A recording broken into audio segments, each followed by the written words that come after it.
ನಮಸ್ಕಾರ, ನೀವು ನೋಡ್ತಾ ಇದ್ದೀರಾ ಸ್ಪೀಡ್ ನ್ಯೂಸ್ ಕನ್ನಡ. ನಾನು ಸುಷ್ಮಿತಾ ನಟರಾಜ್. ವೀಕ್ಷಕರೇ, ಇದೀಗ ರಾಜ್ಯದಲ್ಲಿ ದಗದಗಿಸ್ತಾ ಇರುವಂತಹ ವಿಚಾರ ಏನಪ್ಪಾ ಅಂತ ಅಂದ್ರೆ ಅದು ತಮಿಳುನಾಡು ಮತ್ತೆ ಕಾವೇರಿ ನೀರಿನ ನಡುವೆ ಇರುವಂತಹ ಕಿಚ್ಚಿನ ವಿಚಾರ.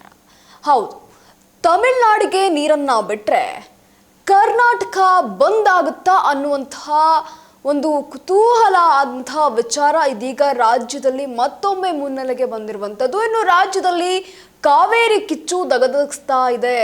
ತಮಿಳುನಾಡಿಗೆ ನೀರು ಬಿಡುಗಡೆ ಮಾಡುವಂತಹ ಕುರಿತು ಕಾವೇರಿ ಜಲ ನಿಯಂತ್ರಣ ಸಮಿತಿ ನಿರ್ದೇಶನವನ್ನ ನೀಡಿದ್ದು ಕನ್ನಡ ಪರ ಸಂಘಟನೆಗಳು ಇದೀಗ ರೊಚ್ಚಿಗೆದ್ದು ನಿಂತಿವೆ. ಇದರಿಂದಾಗಿ ಕರ್ನಾಟಕ ಬಂದ್ ಎಚ್ಚರಿಕೆಯನ್ನ ಇದೀಗ ಕನ್ನಡ ಪರ ಸಂಘಟನೆಗಳು ಇದೀಗ ನೀಡಿರುವಂಥದ್ದು. ಹೌದು, ಕಾವೇರಿ ನೀರು ವಿವಾದ ಇದೀಗ ಮತ್ತೊಮ್ಮೆ ಮುನ್ನೆಲೆಗೆ ಬಂದಿರುವಂಥದ್ದು.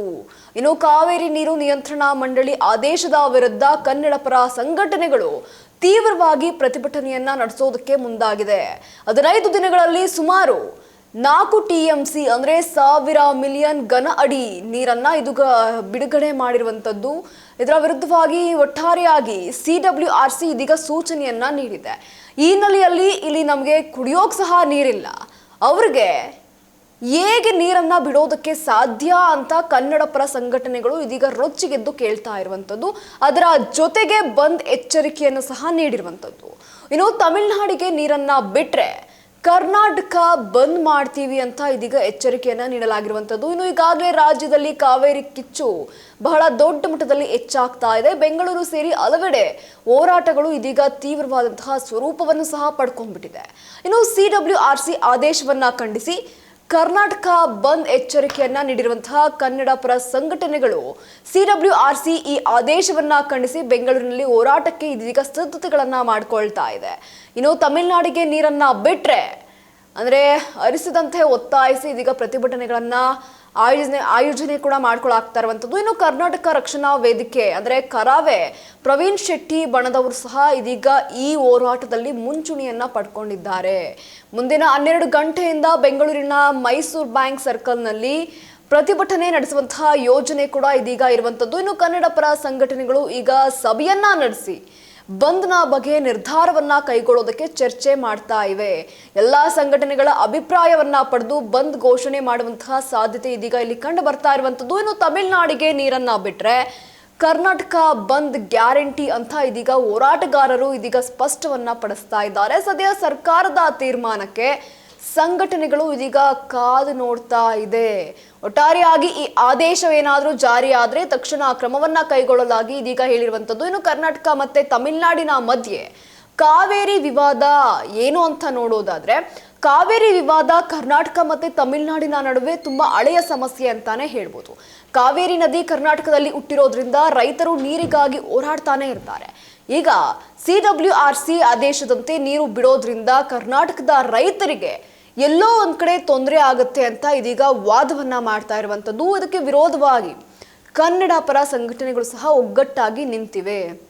ಅಂದ್ರೆ ಇದೀಗ ಏನು CWRC ಆದೇಶವನ್ನ ಕೊಟ್ಟಿದೆ ಕರ್ನಾಟಕದಲ್ಲಿರುವಂತಹ ಕಾವೇರಿ ನೀರನ್ನ ತಮಿಳುನಾಡಿಗೆ ಬಿಡಬೇಕು ಅಂತ. ಇದರ ವಿರುದ್ಧವಾಗಿ ಇದೀಗ ಕನ್ನಡ ಪರ ಹೋರಾಟಗಳು ಅಥವಾ ಕನ್ನಡ ಪರ ಸಂಘಟನೆಗಳು ಇದೀಗ ಒಗ್ಗಟ್ಟಾಗಿ ನಿಂತು ಹೋರಾಟ ಮಾಡೋದಕ್ಕೆ ಮುಂದಾಗಿರುವಂಥದ್ದು. ಇನ್ನು ಇಡೀ ರಾಜ್ಯದಲ್ಲಿ ಹಾಗೂ ಬೆಂಗಳೂರಿನಲ್ಲಿ ದಗದಗಿಸ್ತಾ ಇರುವಂತಹ ಕಾವೇರಿ ಕಿಚ್ಚು ಇಡೀ ರಾಜ್ಯಕ್ಕೆ ಇನ್ನೇನು ಹರಡೋದ್ರಲ್ಲಿ ಯಾವುದೇ ಸಂಶಯ ಇಲ್ಲ, ಯಾವುದೇ ಮಾತಿಲ್ಲ. ನಿನ್ನೆಯಿಂದಲೇ ಇದೀಗ ರಾಜ್ಯದಲ್ಲಿ ಬಹಳ ದೊಡ್ಡ ಮಟ್ಟದಲ್ಲಿ ಚರ್ಚೆ ಆಗ್ತಾ ಇದೆ, ಬಹಳ ತೀವ್ರವಾಗಿ ಚರ್ಚೆ ಆಗ್ತಾ ಇರುವಂಥದ್ದು. ಇನ್ನು ಹೋರಾಟಗಾರರು ಸರ್ಕಾರವನ್ನ ಎಲ್ಲೋ ಒಂದ್ ಕಡೆ ಎಚ್ಚರ ಮಾಡ್ತಾನೆ ಇದ್ದಾರೆ, ಒಂದಲ್ಲ ಒಂದು ವಾರ್ನಿಂಗ್ ನ ಕೊಡ್ತಾನೆ ಇದ್ದಾರೆ. ಇನ್ನು ರೈತರ ಹಿತವನ್ನ ಕಾಪಾಡಬೇಕು ಅಂತ ಎಲ್ಲಾ ಕಡೆ ಸಹ ಹೋರಾಟಗಳು ನಡೀತಾ ಇದೆ. ಕರಾವೆ ಪ್ರವೀಣ್ ಶೆಟ್ಟಿ ಬಣವು ಸಹ ಬೆಂಗಳೂರಿನಲ್ಲಿ ಪ್ರತಿಭಟನೆಗೆ ಪೂರ್ಣ ಪ್ರಮಾಣದ ಸಿದ್ಧತೆಯನ್ನ ಇದೀಗ ಮಾಡ್ಕೊಂಡಿರುವಂತದ್ದು. ಇನ್ನು ಕನ್ನಡ ಪರ ಸಂಘಟನೆಗಳ ನಾಯಕರು ಈ ಸಮಯದಲ್ಲಿ ಒಂದುಗೂಡುವಂತಹ ಅಗತ್ಯ ಇದೆ ಅಂತ ಇದೀಗ ಹೇಳಲಾಗ್ತಾ ಇದೆ. ಬಂದ್ ನಿರ್ಧಾರಕ್ಕೆ ಪ್ಲಾನ್ ರೂಪಿಸಿರುವಂತಹ ಕೆಲಸ ಒಂದ್ ಕಡೆ ನಡೀತಾ ಇರುವಂತದ್ದು. ಇನ್ನು ಸರ್ಕಾರ ಯಾವ ನಿರ್ಧಾರವನ್ನ ತೆಗೆದುಕೊಳ್ಳುತ್ತೆ ಎಂಬುದನ್ನ ಮಾತ್ರ ಇಲ್ಲಿ ಕಾದ್ ನೋಡಬೇಕಾಗಿರುವಂತದ್ದು. ಒಟ್ಟಾರೆಯಾಗಿ ಈ ಸರ್ಕಾರ ತೆಗೆದುಕೊಳ್ಳುವಂತಹ ನಿರ್ಧಾರಕ್ಕೆ ಎಲ್ಲರೂ ಸಹ ಕಾಯ್ತಾ ಇದ್ದಾರೆ. ಆದ್ರೆ ನೀರನ್ನ ಏನಾದ್ರು ಬಿಟ್ರೆ ಅಂದ್ರೆ ನೀರು ಬಿಡ್ತೀವಿ ಅಂತ ಏನಾದ್ರು ಆದೇಶ ಮತ್ತೆ ಬಂದ್ರೆ ಬಂದ್ ಆಗೋದಂತೂ ಖಚಿತ ಅನ್ನುವಂತಹ ಸಂದೇಶವನ್ನ ಇದೀಗ ಸ್ಪಷ್ಟವಾಗಿ ಹೇಳಿರುವಂತದ್ದು. ಇನ್ನು ಈ ಹೋರಾಟ ಕೇವಲ ನೀರಿನ ಸಮಸ್ಯೆ ಮಾತ್ರ ಅಲ್ಲ, ಕರ್ನಾಟಕದ ಹಕ್ಕುಗಳನ್ನ ರಕ್ಷಿಸುವಂತಹ ಹೋರಾಟ ಅಂತ ಇದೀಗ ಕನ್ನಡ ಪರ ಸಂಘಟನೆಗಳು ಇದೀಗ ಭಾವಿಸ್ತಾ ಇರುವಂತದ್ದು.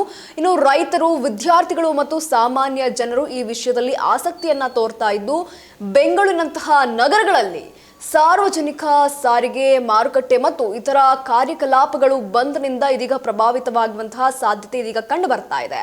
ಇನ್ನು ಕಾವೇರಿ ವಿವಾದಕ್ಕೆ ಶಾಶ್ವತ ಪರಿಹಾರ ಯಾವಾಗ ಕಂಡುಹಿಡಿಯೋದು, ಒಟ್ಟಾರೆಯಾಗಿ ನೋಡೋದಾದ್ರೆ ಈ ಕಾವೇರಿ ವಿವಾದಕ್ಕೆ ಶಾಶ್ವತವಂತ ಪರಿಹಾರವನ್ನ ಕಂಡುಹಿಡಿಯೋದು ಇಲ್ಲಿ ಬಹಳ ಅಗತ್ಯವಾಗಿರುವಂಥದ್ದು. ಎರಡು ರಾಜ್ಯಗಳ ನಡುವೆ ಸಮನ್ವಯದೊಂದಿಗೆ ನೀರಿನ ಹಂಚಿಕೆ ಆಗಬೇಕು. ಆದರೆ ಪ್ರಸ್ತುತ ಪರಿಸ್ಥಿತಿಯಲ್ಲಿ ಕರ್ನಾಟಕದ ರೈತರ ಹಿತ ಕಾಪಾಡೋದು ಮುಖ್ಯ ಅಂತ ಇದೀಗ ಹೋರಾಟಗಾರರು ಒತ್ತಿ ಹೇಳ್ತಾ ಇದ್ದಾರೆ. ಇನ್ನು ಸರ್ಕಾರ ಈ ಸಮಸ್ಯೆಯನ್ನ ಗಂಭೀರವಾಗಿ ಪರಿಗಣಿಸಿ ರೈತರು ಮತ್ತು ಜನರ ಭಾವನೆಗಳನ್ನ ಗೌರವಿಸಬೇಕು. ಕಾವೇರಿ ಕಿಚ್ಚು ಇನ್ನಷ್ಟು ಸಹ ಹೆಚ್ಚಾಗ್ತಾ ಇದ್ದಂತೆ ಬಹಳ ಬೇರೆ ಬೇರೆ ರೀತಿಯ ತಿರುವನ್ನ ಪಡ್ಕೊಳ್ಳುತ್ತೆ. ಅದೇ ಕಾರಣಕ್ಕಾಗಿ ಈ ಕಾವೇರಿ ಕಿಚ್ಚು ಬಹಳ ಹೆಚ್ಚಾಗದಂತೆ ನೋಡ್ಕೊಳ್ಳೋದು ಎಲ್ಲರ ಜವಾಬ್ದಾರಿ ಅಂತ ಹೇಳ್ತಾ ಇರುವಂಥದ್ದು. ಆದರೆ ಕನ್ನಡ ಪರ ಸಂಘಟನೆಗಳು ತಮ್ಮ ನಿಲುವಿನಲ್ಲಿ ದೃಢವಾಗಿರುವಂಥದ್ದು. CWRC ಆದೇಶದ ವಿರುದ್ಧ ಬಹಳ ದೊಡ್ಡ ಮಟ್ಟದಲ್ಲಿ ಹೋರಾಟವನ್ನ ಮುಂದುವರಿಸೋದಕ್ಕೆ ಎಲ್ಲಾ ರೀತಿಯ ಸಿದ್ಧತೆಯನ್ನ ಇದೀಗ ನಡೆಸ್ಕೊಳ್ತಾ ಇದ್ದಾರೆ. ಒಟ್ಟಾರೆಯಾಗಿ ಈಗಾಗಲೇ 4,000 TMC ನೀರನ್ನ ಬಿಟ್ಟಿರುವಂಥದ್ದು. ಒಟ್ಟಾರೆಯಾಗಿ ಇದೇ ರೀತಿ ಏನಾದ್ರು ನೀರನ್ನ ಬಿಟ್ಟರೆ ದೊಡ್ಡ ಮಟ್ಟದಲ್ಲಿ ಹೋರಾಟವನ್ನ ಮಾಡೋದಕ್ಕೆ ಕನ್ನಡ ಪರ ಸಂಘಟನೆಗಳು ಈಗೆಲ್ಲಾ ರೀತಿಯ ತಯಾರಿಯನ್ನ ಮಾಡ್ಕೊಂಡಿರುವಂಥದ್ದು. ಇದಾಗಿತ್ತು ಈ ಕ್ಷಣದ ಸುದ್ದಿ. ಮತ್ತಷ್ಟು ಅಪ್ಡೇಟ್ಸ್ಗಾಗಿ ನೀವು ನೋಡ್ತಾ ಇರಿ ಸ್ಪೀಡ್ ನ್ಯೂಸ್ ಕನ್ನಡ. ಸುದ್ದಿ ನಿಮ್ಮದು, ವೇಗ ನಮ್ಮದು.